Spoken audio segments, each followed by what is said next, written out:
அன்னை தகவல் சேனலில் இன்றைக்கி என்ன பார்க்க போகிறோம் அப்படின்னா, மத்திய இடைநிலை கல்வி வாரியம் சிபிஎஸ்சியில் பணி அப்படின்னு சொல்லியிருக்காங்க.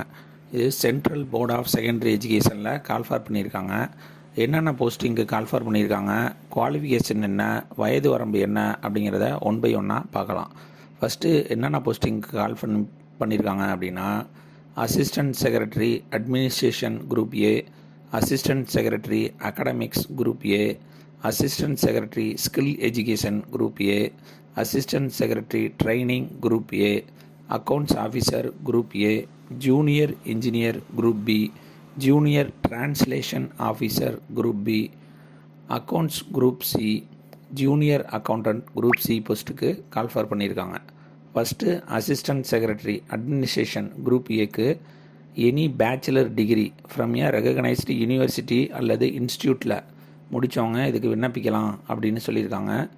வயது வரம்பு 18லேருந்து 35 வயசு இருக்கவங்க இதுக்கு விண்ணப்பிக்கலாம். Second assistant secretary academic group A, இதுக்கு போஸ்ட் கிராஜுவேட் முடித்தவங்க பிஎட் டிகிரி ரெகக்னைஸ்டு யூனிவர்சிட்டி அல்லது இன்ஸ்டியூட்டில் முடித்தவங்க நேஷ்னல் எலிஜிபிலிட்டி டெஸ்ட்டு நெட்டு அல்லது ஸ்டேட் எலிஜிபிலிட்டி டெஸ்ட்டு முடித்தவங்க இதுக்கு விண்ணப்பிக்கலாம் அப்படின்னு சொல்லியிருக்காங்க. அப்படி இல்லைன்னா பிஹெச்டி முடித்தவங்க இதுக்கு விண்ணப்பிக்கலாம் அப்படின்னு சொல்லியிருக்காங்க. முன்னுரிமை எம்எட் மற்றும் எம்ஃபில் முடித்தவங்களுக்கு முன்னுரிமை வழங்கப்படும் அப்படின்னு சொல்லியிருக்காங்க. இதுக்கு வயது வரம்பு 18லேருந்து 30 வயசு இருக்கிறவங்க இதுக்கு விண்ணப்பிக்கலாம் அப்படின்னு சொல்லியிருக்காங்க.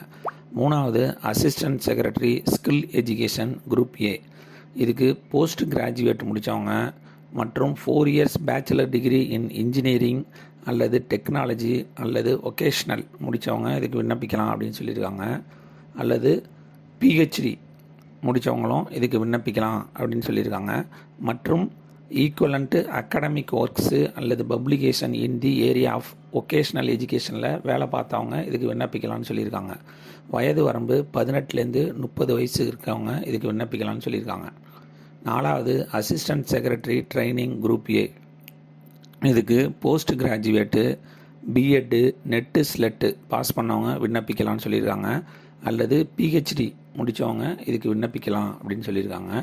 முன்னுரிமை எம்எட்டு மற்றும் எம்ஃபில் முடித்தவங்களுக்கு முன்னுரிமை வழங்கப்படும். வயது வரம்பு 18லேருந்து 30 வயசு இருக்கவங்க இதுக்கு விண்ணப்பிக்கலாம்னு சொல்லியிருக்காங்க. அஞ்சாவது அக்கௌண்ட் ஆஃபீஸர் குரூப் ஏ, இதுக்கு bachelor degree of a recognised university அல்லது இன்ஸ்டியூட்டில் முடித்தவங்க விண்ணப்பிக்கலாம்னு சொல்லியிருக்காங்க. அந்த பேச்சுலர் டிகிரியில் economics, commerce, accounts, finance, business studies, cost accounting அப்படிங்கிறத ஏதாவது ஒரு சப்ஜெக்டாக எடுத்து படிச்சிருக்கணும் அப்படின்னு சொல்கிறாங்க. அப்படி இல்லை அப்படின்னா bachelor degree of a recognised university அல்லது இன்ஸ்டியூட் அண்டு ஹேவிங் எஸ்ஏஎஸ் அல்லது JAO examination conducted by the accounts or audit service அல்லது department of the central or state government நடத்தின எக்ஸாமில் பாஸ் பண்ணவங்களும் இதுக்கு விண்ணப்பிக்கலாம் அப்படின்னு சொல்லியிருக்காங்க. இதுவும் இல்லை அப்படின்னா post graduate of a recognised university அல்லது institute with economics, commerce, accounts, finance, business studies, cost of accounts as one of the subject எடுத்து படித்தவங்களும் இதுக்கு விண்ணப்பிக்கலாம்னு சொல்லியிருக்காங்க. எம்பிஏ ஃபினான்ஸு அல்லது சார்ட்டர்ட் அக்கௌண்ட்டு ஐசிடபிள்யூஏ முடித்தவங்க இதுக்கு விண்ணப்பிக்கலாம் அப்படின்னு சொல்லியிருக்காங்க. முன்னுரிமை யாருக்கு கொடுக்குறாங்க அப்படின்னா experience in the field of accounts compilation, budget, internal audit and commercial accounting பற்றி தெரிஞ்சவங்க இதுக்கு விண்ணப்பிக்கலாம்னு சொல்லியிருக்காங்க. Experience in the field of investment, fund management, securities தெரிஞ்சவங்க இதுக்கு விண்ணப்பிக்கலாம்னு சொல்லியிருக்காங்க. வயது வரம்பு 18லேருந்து 35 வயசு இருக்கவங்க விண்ணப்பிக்கலாம். ஆறாவது junior engineer group B, BE BTech in the degree of civil engineering முடித்தவங்க இதுக்கு விண்ணப்பிக்கலாம் அப்படின்னு சொல்லியிருக்காங்க. ரெகக்னைஸ்டு ஃப்ரம் ஏஐசிடி அப்ரூவ்டு வாங்கின யூனிவர்சிட்டியில் முடித்தவங்களுக்கு முன்னுரிமைன்னு சொல்லியிருக்காங்க. வயது 18லேருந்து 32 வயசு இருக்கிறவங்க இதுக்கு விண்ணப்பிக்கலாம். ஏழாவது junior translation officer group B, இதுக்கு master degree of a recognised university in Hindi with English as a compulsory or elective subject as a medium of examination at the bachelor degree level யூஜியில் வந்துட்டு ஹிந்தி அல்லது இங்கிலீஷை மெயினாக எடுத்துருக்கணும். அப்படி இல்லைன்னா ஒரு சப்ஜெக்டாக எடுத்து படித்தவங்க இதுக்கு விண்ணப்பிக்கலாம் அப்படின்னு சொல்லியிருக்காங்க.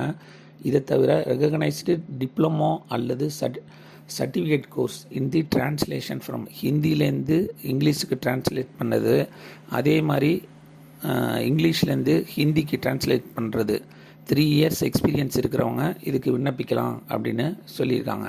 வயது வரம்பு 18லேருந்து 30 வயசு இருக்கிறவங்க இதுக்கு விண்ணப்பிக்கலாம். 8வது accountant group C bachelor degree from a recognised university அல்லது இன்ஸ்டியூட்டில் முடித்தவங்க இதுக்கு விண்ணப்பிக்கலாம்னு சொல்லியிருக்காங்க. Major subject economics, commerce, accounts, finance, business studies, cost accountants as one of the சப்ஜெக்டாக எடுத்து படித்தவங்க இதுக்கு விண்ணப்பிக்கலாம்னு சொல்லியிருக்காங்க.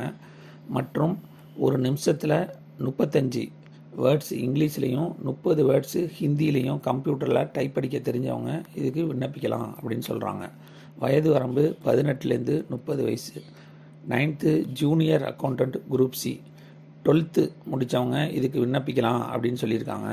அப்படி இல்லைன்னா recognised board or university institute with accounts, business studies, economics, commerce, entrepreneurship, finance, business, administration, taxation, cost accounting ஒரு சப்ஜெக்டாக எடுத்து படிச்சிருக்கணும் அப்படின்னு சொல்லியிருக்காங்க. மற்றும் டைப்ரைட்டிங் ஒரு நிமிஷத்தில் 35 வேர்ட்ஸ் இங்கிலீஷ்லேயும் அல்லது 30 வேர்ட்ஸ் ஹிந்திலையும் கம்ப்யூட்டரில் டைப் படிக்க தெரிஞ்சவங்க இதுக்கு விண்ணப்பிக்கலாம் அப்படின்னு சொல்லியிருக்காங்க. அவ்வளோதான். இதுக்கப்புறம் ஏஜ் ரிலாக்ஸேஷன் எஸ்சி எஸ்டி கேண்டிடேட்டுக்கு 5 years ஏஜ் ரிலாக்ஸேஷன் கொடுத்துருக்காங்க. ஓபிசி கேண்டிடேட்டுக்கு 3 years ஏஜ் ரிலாக்ஸேஷன் கொடுத்துருக்காங்க. இதுவே ஃபிசிக்கலி சேலஞ்சு பர்சனாக இருந்தாங்க அப்படின்னா physically challenge person general category மற்றும் எக்கனாமிக்கலி வீக்கர் செக்ஷனுக்கு 10 years ஏஜ் ரிலாக்ஸேஷன் கொடுத்துருக்காங்க. ஃபிசிக்கலி சேலஞ்சர் எஸ்சி எஸ்டி கேண்டிடேட்டுக்கு 15 years ஏஜ் ரிலாக்ஸேஷன் கொடுத்துருக்காங்க. ஓபிசி கேண்டிடேட்டுக்கு 13 வருஷம் ஏஜ் ரிலாக்ஸேஷன் கொடுத்துருக்காங்க. அப்ளிகேஷன் ஃபீஸ் என்ன அப்படின்னா குரூப் ஏ போஸ்டிங்க்கு SC ST, physically challenger, ex service men, women, regular CBSE எம்ப்ளாயீஸ்க்கு அப்ளிகேஷன் ஃபீஸு கிடையாது. அதுவே OBC general category, OBC category, economically weaker செக்ஷனுக்கு 1500 எக்ஸாமினேஷன் ஃபீஸு அப்படின்னு சொல்லியிருக்காங்க. குரூப் பி அண்டு குரூப் சிக்கு வந்து SC ST, physically challenger, ex service men, women, regular CBSE எம்ப்ளாயீஸ்க்கு application fees கிடையாது. அதுவே general category, unreserved candidate, OBC, economically weaker செக்ஷனுக்கு 800 application ஃபீஸுன்னு சொல்லியிருக்காங்க. பேமெண்ட் மோடு ஆன்லைன்னா எக்ஸாமும் ஆன்லைனில் தான் நடக்கும்னு சொல்லியிருக்காங்க. தமிழ்நாட்டில் எக்ஸாம் சென்டரு சென்னையில்னு சொல்லியிருக்காங்க. விண்ணப்பிக்க கடைசி நாள் 11/4/2024. டிஸ்கிரிப்ஷனில் லிங்க் கொடுத்துருங்க. விண்ணப்பித்து வெற்றி பெற்று பணியில் சேருக. நன்றி, வணக்கம்.